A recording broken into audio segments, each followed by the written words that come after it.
দর্শকবৃন্দ, আমি ইঞ্জিনিয়ার মেহেদি হাসান। আজকে 23শে ফেব্রুয়ারি 2025 সাল, রোজ সোমবার।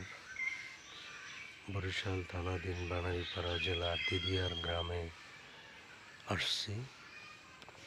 চলুন এই মেঠো পথ ধরে হাঁটি এবং কিছু ভিডিও ধারণ করি।